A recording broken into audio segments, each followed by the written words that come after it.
I'll let them explain where they came from, but it was basically the Elmira. They came from Elmira and worked their way up to Dixon. Yeah. All the way to Dixon, yeah. And their grandfather was big in the sheep industry, and let's see, probably the 1920s is about the beginning, I believe.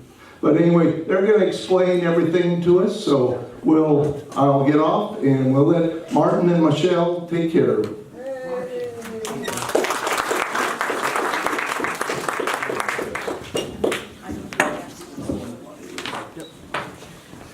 I'm Marshall Martin, and I came all the way from Elmira to Dixon to Woodland, all the way. My brother actually came down this weekend from Oregon to join us and to go through all this family history with us. Anyway, we have, actually, it wasn't the Dally Ranch. It was the Rushard Ranch. And our relative here, George, he came over, he was born in Connecticut, and married Hannah Bauer Rushard, and came out to California in the 1850s, and he bought the Elmira Ranch in 1863. Both of them died in Elmira and buried at the Elmira Cemetery. Actually, they came across California from back east on the through the isthmus, and of course there was no canal then, so I can only assume that they trudged across by foot or train or whatever, not a train, but a wagon train or whatever. An interesting note, it's not about the Rushard Dally family, but about Hannah, his wife, Hannah Bauer. Her 5 times great-grandmother came over to America and settled in New Amsterdam in the 1600s. She married a man, and they were granted some property, which I've been to the area, and I look at it and I think, why did you get rid of it? It's in Manhattan, from Broadway to the Hudson River, and from the Soho district down to almost where the World Trade Center.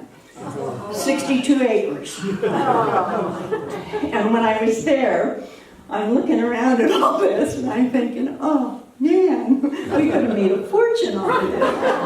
But unfortunately, it's not ours anymore.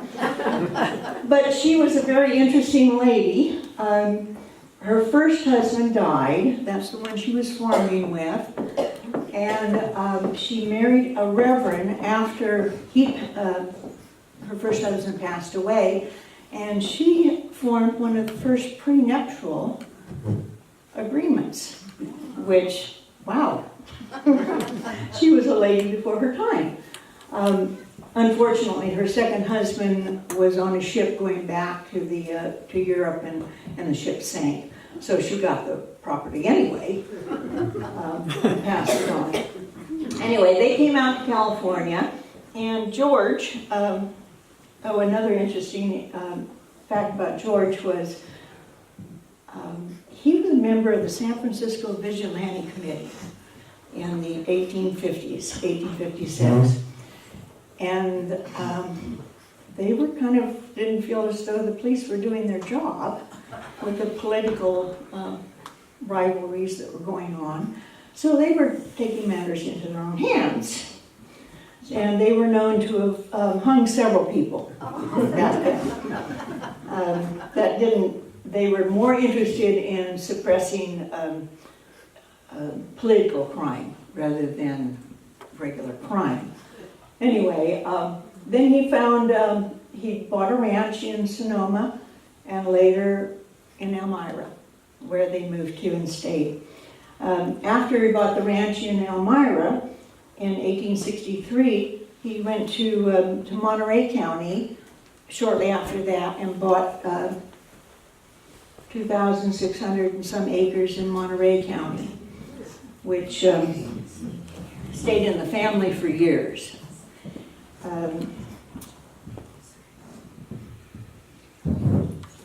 And then his daughter, Catherine Rushart Daly, she was born in Boston, Massachusetts. She came out here to California with her family in the early 1850s. She met William Morris Daly, who was born in New York, and they married at her folks' house in Sonoma. And she was a very interesting lady too. Her husband, William Morris, together, we're only assuming, we don't have a whole lot of information on him.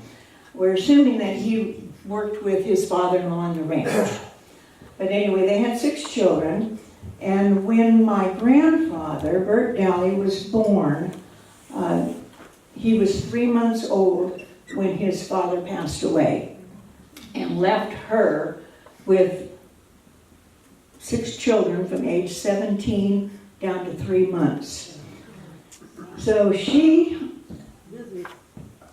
was Kate, and she was quite a lady, I guess. She kind of took over things and with her dad ran the ranch.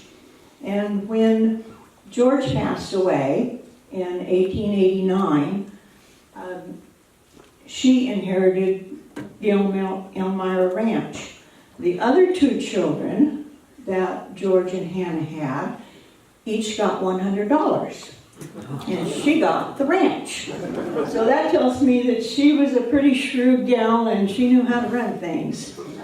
As a matter of fact, when my granddaughter Lauren was born, my son and daughter-in-law said, you know, who in the family, but they wanted to name her. They wanted her middle name to be a family name. And they said they wanted the name of someone who was a strong lady. And I said, Kate. Gotta be Kate. So her name is Lauren Kate now. Anyway, she was 38 years old when she was widowed, and like I said, they had 7 children. Her mom and dad had 7 children, but only 3 survived. And back then, that was not unusual. Actually, all of Kate's 6 children survived to adulthood, which I think was neat. So then along comes my grandfather, and of course he's 3 months old. So we can only surmise that maybe George was his stand-in father until he was like 12. After that, he really didn't have a father figure in his family because Kate never remarried. So Bert was born in 1877 in Banta, California, which is in San Joaquin County. And for the life of us, we can't figure out why he was born there. Because they had the ranch in Elmira. His father died in Elmira, but he was born in Banta, so that's a mystery. I don't know that we'll never find out. Actually, nobody's alive to ask. You know, there are those questions that you go back and you say, why didn't I ask them that? You know? Well, maybe someday I'll find out. And if you're up there with me, I'll tell you all about it. Anyway, Bert, and his name was Albert Dibley. And evidently, from what my brother says, his dad had a friend that was an acquaintance whose name was Dibley, either first name or last name, and they were very good friends, and that's how he got the Dibley name, which is really weird, but it is what it is. But we call him Bert now. Anyway, he married Elva Bernice Schleckman Daly, who was born in Elmira in 1890. Her family goes way back in California. Her mother was born in Auburn. She had 2 aunts that were born at Meadow Lake, Nevada County, wherever that is. Anyway, so they've been here a long time. They came in 1850. Bert and actually they had 5 children. My dad and my Uncle Albert, and then they had 3 little ones that passed away in infancy. A pair of twins, and then another little girl. She was not a very strong woman physically either. So unfortunately, I never really got, I don't think either one of us got to really know her real well. She wasn't the squeezy, huggy grandma type, you know, that everybody wants to be or have. Anyway, Grandpa and his brother George bought the Garrett Ranch, which is the ranch that's out on Batavia Road, which we call the home place. And that was 600 acres, and they bought that in 1919. And he and his brother farmed together for many years, and finally, I guess, I don't know what happened, but Grandpa kept the home place in Dixon, and George got whatever was in Elmira. But there were many properties that they had bought around. They bought they call it the Portuguese Ranch. Anyway, they bought that. That was 100 acres, and that was here in Dixon also. And then they had other properties in Elmira and Monterey. Anyway, I was in high school when both of them, no, actually I was teaching when Grandpa died in 1665, and Grandma died in 1660. They are all, what? 1960. I have been into the 1800s for the past 2 days figuring this all out. And you look very young for your age. Thank you. They are all buried in Elmira. It's called Elmira Vacaville now. It used to be closer to Elmira, but it's not anymore. They are all buried there, and also my grandma's family, the Schleckmans, are all buried there. There are 4 generations of Schleckmans buried there, and then the 3 generations of Rushard Dalleys buried there. Anyway, Martin's going to tell you about Grandpa, because he knew him really better than I did, since they had the common bond of the sheep. Although I had sheep, and I raised sheep, and I showed sheep, but Martin he's really into sheep. Thank you. Yeah, a little bit more about the family when they came to America and things like that. We have documentation that on the Dalley side, they've been here since 1691. Our family tree goes back to the 1700s, 1594, thank you, 1594. And then on my grandmother's side, the Schleckmans, it goes back to 1605. So we've been blessed with this legacy and the trail of our families. My grandfather and uncle were pretty progressive farmers. As my sister said, in 1919, they bought what we call the home ranch. And that ranch, by 1920, when the Great Depression came, 10 years later, they had it all paid for.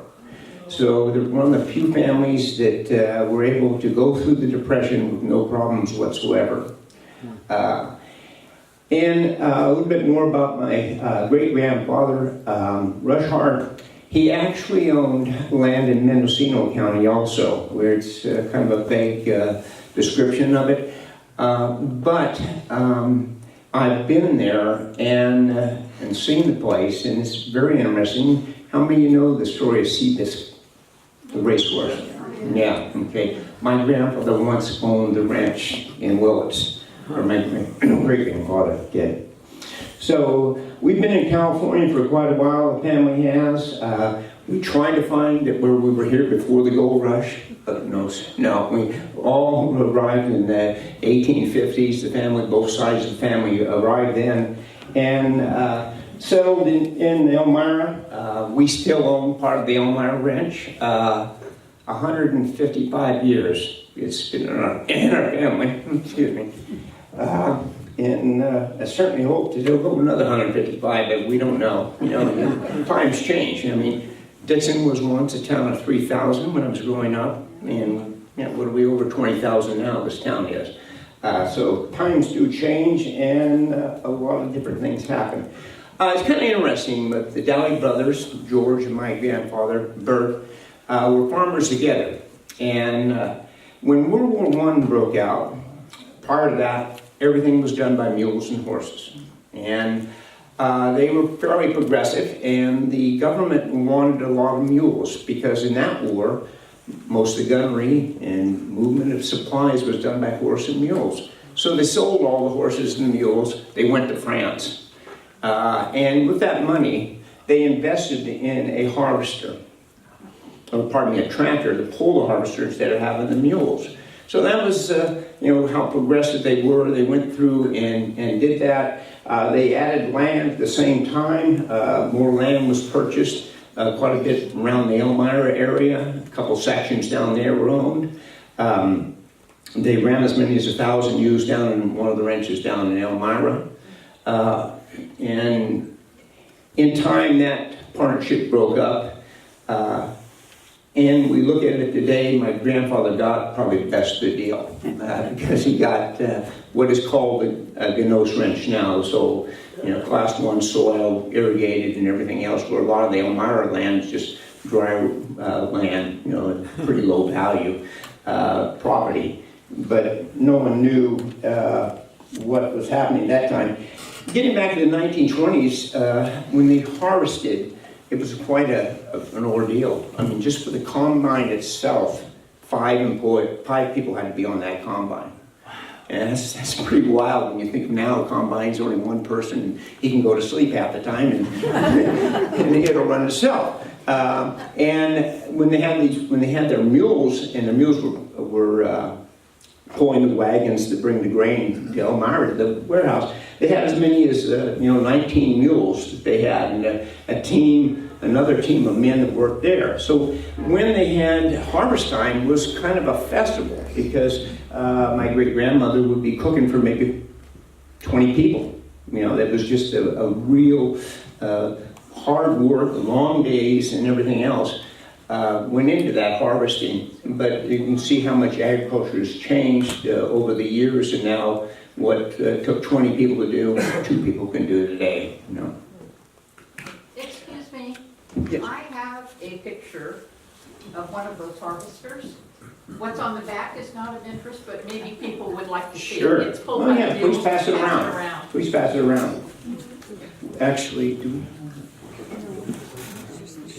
You can see all the people on there. Oh yeah, it was actually when one of my grandfather's first jobs was driving a wagon when he was 16 years old, and had 4 mules to pull the grain to the warehouse. This is a picture of what we call the home ranch here in Dixon on Batavia Road. My sister and myself spent some of our life in that house, and my grandparents lived in it. It was kind of a shame when you go through inheritance and things like that.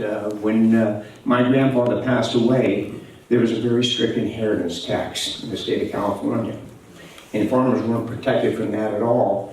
And all of a sudden, Uncle Sam and the government comes knocking and wants money now. And of all the land holdings they had, which was going to be the easiest to sell? Well, the highest value land could be sold, and that's when that left our family. And now if that same thing happened, we'd still have it because inheritance taxes have been changed. But in those days, in the 60s, they were very strict, and farmers really paid a price for that. If we look a little bit back just to my grandfather himself, he was a man that really was quite involved in the Grange organization in the state and in California here. And he was also involved in the sheep industry. I mean, that was his first love. You know, I got a lot of fond memories working with my grandfather. I was kind of he was a man that, I guess, if you didn't like sheep, he didn't have much use for you. And fortunately enough for me, in my experience, I like sheep. Still do. And so we had a special bond between the two of us that lasted until his death. Our family has a big history of showing the Dixon May Fair. It was first a Solano County Fair. Now, we don't have any records of when the family started showing, but this trophy here is 102 years old. And it's from, at that time, what they call the Solano County Fair. Of course, then when Vallejo started its fair, it wanted that name Solano County Fair. So they took over and Dixon became a district fair.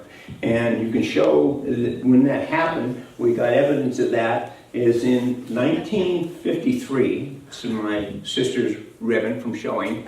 It is the district fair. And then 1 year later, in 64, it's the Dixon May Fair. You know, so it has changed. Marshall showed there until 1960. I showed there until 1965, the Mayfair. And the Mayfair was, wow, a small farming town. It was a social event of the year. Man, I can remember one thing. New jeans, new shirt, at Fink's department store. Now, man, that was it. And I remember another thing. My pants had to be quite long. I had to tuck them up, mainly because those are the same pants I was going to wear the first day of school the next year. They were put away after the fair. You know? So if any of you know my mother, she was a penny. I tell you, a nickel never left my mother's hand unless the buffalo was squeezed so hard. I mean, a lot of people say, just like your mother, Martin. Somewhat. And it's kind of interesting in that aspect. I had a nickname in high school, kind of derogatory, but they called me the Jew. Yeah, because I was so tight. And it was kind of funny that I just had my DNA done. And I'm 3% Jew. Jewish. Yeah. And my niece the other day said, well, we knew that all the time. You know, DNA testing is really neat. How many of you folks have had DNA testing? Yeah, great. You learn a lot of things about your family. 8% Scandinavian, 21% Irish, 51% English, less than 1% Arab. I don't know how the Arab and the Jewish heritage got along, but that was that, and 3% Jewish. So you learn a lot about yourself, but you really don't learn about the individuals. And that's what's so important about history of family histories, that we need to add that on there. You know, I kind of look at the philosophy is that we're all on a road trip of life, you know. There's mile markers, and those mile markers are births, deaths, marriages, and things like that. We can't change what went in the past. But like most highways, there are historical monuments. And what we can do for our next generations and everything else is build those historical monuments. Now those are memories, you know, things that you can tell your grandchildren or write down, and they can learn about this person. See, I can look at these dates and these people, and I've never known them. I don't know what kind of person they are. But if I had those memories written down by their children or something, then I could have them, you know. And that's kind of a challenge for us today. You know, we can build those historical monuments along that path of life. and write them down and pass them on. It's important. Now, getting back to our family, you can see by some of the photos, my grandfather was active in the sheepdog trials. That was a big part of our life. Actually, Reg Griffin, some of you might know who Reg Griffin was. He won the North American Grand Champion sheepdog trials, and that dog was out of my father's female. My grandfather's dog won the state championship. So there's been that dog trials. My grandfather was a judge, a timer at the shows and things like that. I can remember as a young man going down to the Hamilton Ranch in Montezuma Hills and going down to the dog trials there. And it was kind of a social event. It was a picnic and everything else. And in those days, all the farmers would be there and everybody would be there. It was really kind of a festival within itself, because Dixon has a long history of sheepdogs. I mean, you can back to the Knowles. Charlie Knowles King was a famous dog, and some of you may even remember that there was a movie about that dog. That dog was in a movie. That was the first time I ever went to a movie in Dixon, to tell you the truth. Yeah, my mother was very tight. But we went as a family to that. I can just remember that. A lot of you people kind of remember the Dixon May Fair. Now it's a little bit more commercialized, but boy, was it an event.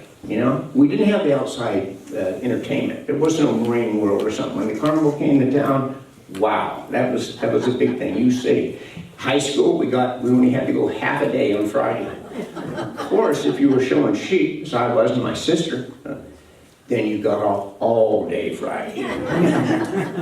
But it was quite an event. We certainly enjoyed that a lot. And as far as the fair, my grandfather showed there, my father, my sister, myself. And let's see, it was 1999. We wrote a letter to the board of directors of the fair and asked my daughter to get permission to show there. It'd be the fifth generation, or fourth, I guess it was fourth generation. And they granted that permission, and even though she didn't even live in Solano County. So that was just another step in the heritage of our family and the relationship with the fair and the town itself. Now, my father was born in 1916. He had many jobs around Dixon. He was a farmer. He worked for Russell Cement Company when he was here. Finally ended up retiring from the UC Davis system. But his first love was always farming. And my mother worked at Dawson's Chicken Ranch. Cleaning eggs. Yeah, and then she went to work for UC Davis too, and retired from there. But it's certainly been a long history here. The family was mainly down in Elmira, as previously talked about. But then in 1919, the young family moved up here and started this relationship with Dixon. As you can see some of these other pictures we have, it's kind of funny that my father here in 1920 was living in San Francisco. And what the policy was whenever my grandmother would have a child, they would move to San Francisco. She'd move to San Francisco and the children would be born in San Francisco. They actually owned a boarding house in San Francisco, and I guess one of the rooms was available all the time for my in-laws or their in-laws and family members to have children there. Kind of interesting about my father. One summer he was there and he used to deliver the San Francisco Chronicle. He used to grab the cable cars and run all over town trying to sell the Chronicle there. Once he got to age where he could work on the farm, that privilege was gone. He didn't go to San Francisco at all. My grandfather was a pretty hard-working kind of guy, or made people work hard, I should say.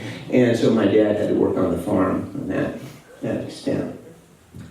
Is there anything you want to add? Dixon May Fair. The gentleman with the English type hat and the pipe is one of the Campbells, that another prominent family here in the Dixon area that showed sheep. And then just another photo here of a group of rams that my grandfather had. We raised primarily Suffolk's, the sheep, the breed of sheep, and that was a interesting time for us to have those big sheep. As my sister and myself started showing sheep, and the sheep were so much bigger than us, it was just unbelievable. And then later, being the favorite grandson, my grandfather took me up to California ram sale and decided I should have a smaller sheep, and we're South Downs. And my grandfather had a history of raising Suffolks for years and years, and all of a sudden he's here at the auction buying these little South Downs for everybody, and all the old guys thought he went crazy, but they were for me. And it was kind of and he told me, he said, I'm buying these sheep for you, and I won't be around when you go to college. But if you do right with these sheep, you'll have enough money to pay for college. Well, it was pretty cool, yeah, and we did quite well. I'll tell you a little story about an experience I had. I saved my money and everything. Senior year in high school, I go out to Ron DuPratt Ford to buy a vehicle. And I walk in there, and I didn't know much about buying a vehicle. I had senior in high school. I went in there and I saw this Ford, and I said, I want to buy that. And I said, but I want a couple of things. I want upgraded seats in it, I want a radio in it. So the salesman says, well, yeah, okay, we can do that, because we've got a set of seats upstairs, we can get in there. And he says to me, now it'll be ready Friday, so bring your dad back, your mom or your dad back with you. And I says, well, why do I need them? And he says, well, sign the paperwork. He says, no, I'm going to pay cash for this. And the salesman goes in and knocks on the door of Ron. Ron opens up the door and he says, oh, that's Martin Dowdy. Yeah, he'll pay cash for it. So Friday came and I jumped in the truck and drove my brand new truck, out of there and put sheep racks on it and had sheep in it. Is there anything else you want to add? Yeah, you. Oh, no. I don't want her to start talking about some of the things I did when I was... No, this is good. This is good. Yeah, he's talking about how he saved all this money from showing his sheep and things. Well, I was in college in San Jose, and I was a sophomore, and I wanted to buy a car, and he was still in high school.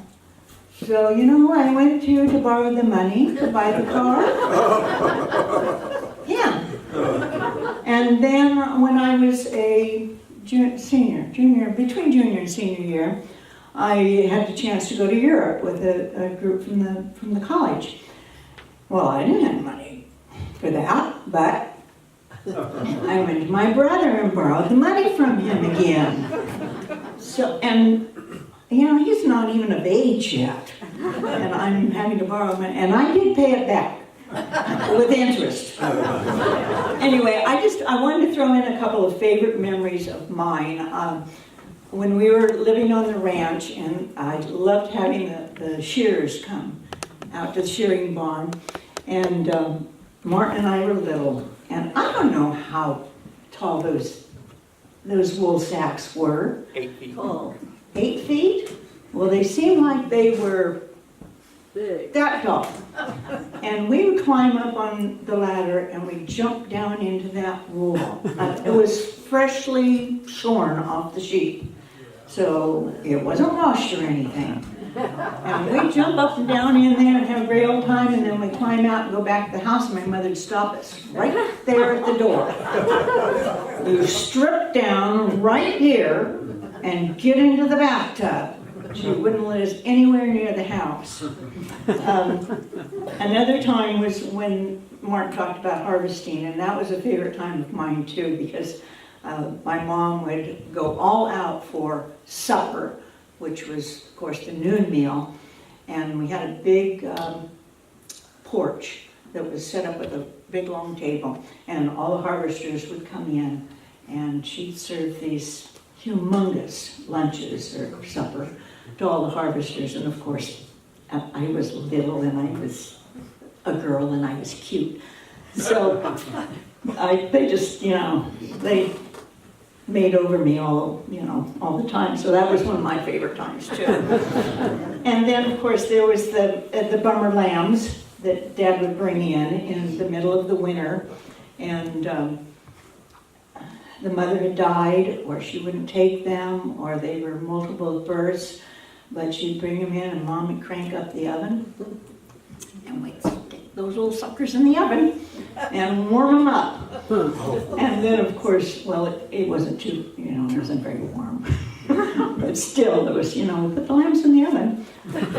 Anyway, and then of course Martin and I, if it was a bummer lamb, then we usually got to keep it. And that's how we kind of got started with some of our sheep. Anyway, do you have anything to add? Yeah, I will add one thing about a bum lamb. The first bum lamb I had was, maybe 5 or so. Name was Pee-wee. Oh, yes. Yeah, And my mother's, I came and sat in our house in Markham Way one night and said, Mom, this all started with Pee-wee, And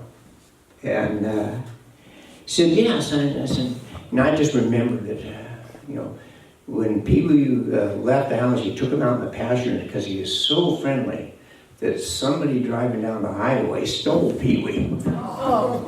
Now here's a woman that's 82, 84 at that time. Well, that's not really how it happened, Martin. And I, what? We ate Pee-wee. And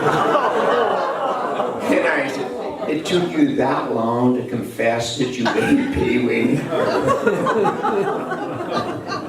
I didn't know I was eating Pee-wee. Well, you were.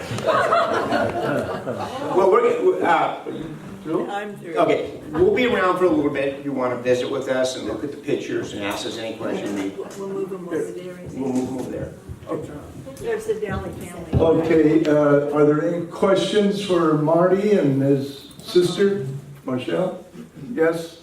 Me? Yes, Sandy? I think I met your mother because I used to work in the laboratory and she was in there, Mrs. Dowling, washing dishes for us. Yes. I don't remember what laboratory it was, but I always remember she was a lovely lady. Oh, thank you. Thank you. Very lovely. Daryl? You still driving that pickup? Wouldn't surprise me. No, I sold it, but you called me Marty. Marty. And everybody used to call me Marty. Then when I got into high school, I became Martin. But some of the old timers, you'll hear them call me Marty. Not necessarily old in time.